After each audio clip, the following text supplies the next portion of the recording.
Analizamos a continuación las estrategias de proceso dentro del ámbito de la dirección de operaciones, un aspecto muy importante para el éxito del proceso productivo. Los procesos, y en concreto la estrategia de proceso, es un método de organización para transformar los recursos en bienes o servicios.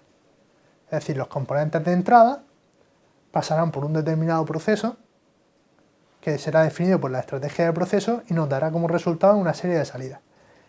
En este proceso habrá que tener en cuenta una serie de aspectos, entre ellos una serie de recursos de personal, finanzas, equipos, infraestructuras, procedimientos y métodos.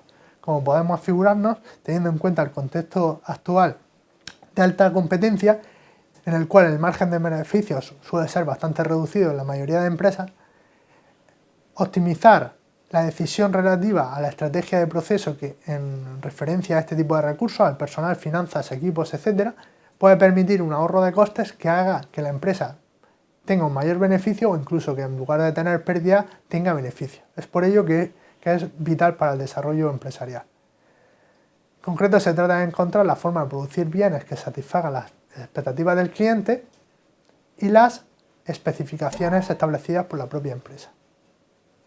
Deben de regirse siempre por criterios tales como eficiencia, flexibilidad, calidad, coste de productos, etc. Existen básicamente, aunque hay diferentes autores que proponen otras clasificaciones, 4 tipos de estrategias de proceso. Enfoque al proceso, enfoque modular, enfoque al producto y enfoque por proyecto.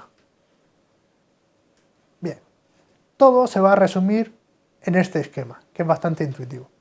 Podemos presentar, a la hora de realizar un programa de producción, diferentes estrategias.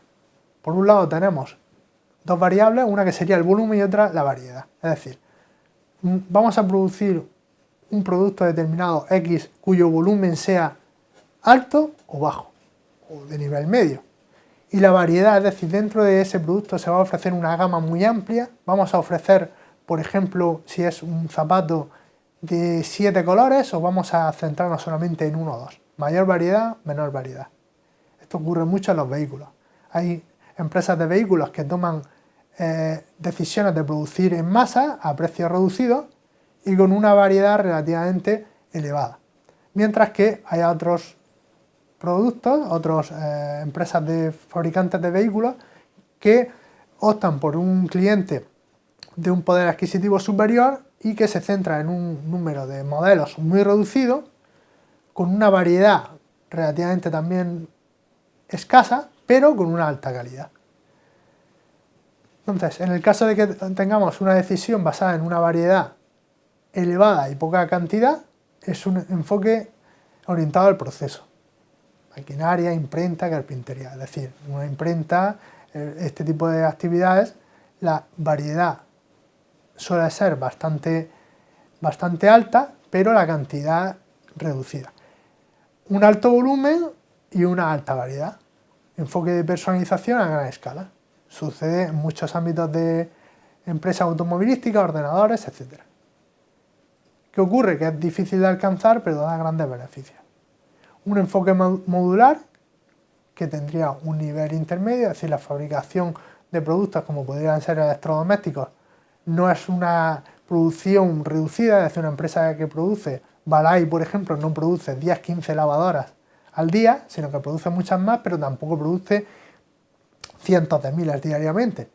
Y la variedad pues está dentro de un ámbito intermedio, ya que no es de gran utilidad para la empresa, o no es óptimo fabricar 50 modelos de lavadora, en el caso de Balay, que estamos comentando, ya que perdería al consumidor y tampoco es necesario para ese tipo de productos ofrecer esa gama tan amplia, y tampoco podría llegar al mercado de una forma satisfactoria si produjera únicamente 1 o 2 modelos, ya que habrá clientes que estén buscando un tipo de modelo de lavadora que bien tenga un consumo elevado, reducido, una capacidad de carga elevada, un modelo cuya carga sea superior o carga inferior, etc.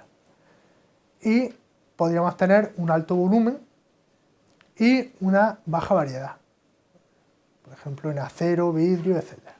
Se producen muchos elementos de este tipo, pero la variedad no es muy elevada. Normalmente, por ejemplo, las botellas suelen estar estandarizadas y cuando vamos a comprar un producto de refrescos o una lata, no encontramos 50 modelos de lata distintas. Normalmente existen 2 o 3 modelos en función del tamaño, pero dentro de una variedad muy reducida. Pero al fabricarse de forma masiva, permite a las empresas tener un buen rendimiento.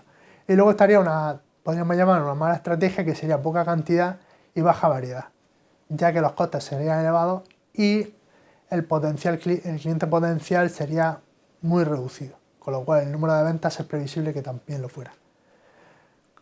Básicamente en las siguientes transparencias se define de forma más detallada el enfoque basado al proceso y los otros 3 que hemos comentado. Se puede ver de forma esquemática e indicar simplemente que las instalaciones se organizan para realizar procesos. Es decir, el taller, tendremos un departamento para cada tipo de actividad que se desarrolle, en un restaurante exactamente igual, la cocina, la cafetería, etc. Hay un alto grado de flexibilidad en cada proceso para desarrollar una amplia gama de actividades. El enfoque modular es un proceso repetitivo que utiliza módulos. Esos módulos son componentes del producto final que se preparan previamente mediante diferentes procesos. Una línea de proceso repetitivo es habitualmente la conocida que vemos en la fabricación de montaje de automóviles, la fabricación de electrodomésticos. El enfoque orientado al producto son procesos centrados en el producto que fabrican gran cantidad de productos con poca variedad. Es como hemos comentado previamente en el caso de las latas, de las botellas, también sería en el caso de las bombillas, etc. Se establecen unos estándares claros y una calidad determinada. Por ejemplo, en una bombilla el número de horas mínimo que debe funcionar, y se tiene que tener en cuenta que la ventaja de este procedimiento es que los costes fijos son bastante elevados, pero los costes variables son bajos. Es decir, poner en funcionamiento este tipo de empresas puede tener un coste elevado, ya que requiere mucha maquinaria, pero una vez en funcionamiento el número de productos es tan elevado que los costes variables son relativamente bajos con respecto a las ventas. Y luego tendríamos un enfoque de personalización a gran escala, que sería un mercado que demanda más productos de forma individualizada y hechos a medida. ¿Vale? Por ejemplo, en los automóviles cada vez es más habitual que uno pueda elegir el color de automóvil dentro de una gama media o alta de opciones, con un diferente tipo de acabado, con un color de asientos, con un tipo de neumáticos en función de deportividad, llantas, etc. Al ser a gran escala es difícil de implementar, pero una vez implementado suele obtener grandes beneficios. Aquí se muestra un ejemplo, como sería el caso de Dell Computer, donde vende un precio por debajo de lo habitual, vende directamente al usuario, trabaja con inventarios reducidos y construye ordenadores de forma rápida y solo cuando se solicita. Es una estrategia de personalización a gran escala. Aquí podemos ver un cuadro ejemplo en el cual nos podemos detener con cierto detalle para analizar las diferencias entre un enfoque de proceso, modular o producto, que son los principales, donde podemos ver cómo en uno se utilizan menos cantidad de productos y más variedad, o en otros casos muchos productos y poca variedad, siendo de propósito general o especializado. Unos son más cualificados y otros requieren una actividad, incluso una actividad propia de los operarios que trabajan en el proceso productivo, de menor formación, muchas instrucciones de trabajo, instrucciones de menor cantidad y muy estandarizadas, con pocas opciones de tomar decisiones arbitrarias. La gestión de inventarios también se afecta en función del enfoque, las unidades que se mueven, el trabajo puede ser alto o bajo en comparación con el output. Una planificación puede ser en algunos casos sencilla y en otros compleja, o encontrarnos en una situación intermedia. Y un aspecto muy importante es el tema de los costes. En determinadas actividades, sobre todo en aquellas que desarrollan su proceso enfocado al producto, los costes fijos suelen ser altos, pero los costes variables bajos, lo que hemos comentado de la fábrica de bombillas. Sin embargo, en otros casos, por ejemplo en el caso de enfoque de proceso, los costes fijos suelen ser bajos, pero los variables suelen ser elevados. Es decir, en función del tipo de actividad, de la situación de la empresa, de cuál es la planificación a largo plazo de la misma, los recursos financieros, la estrategia de marketing planteada, puede resultar mejor o peor iniciar una actividad de un tipo o de otro. Muchas gracias.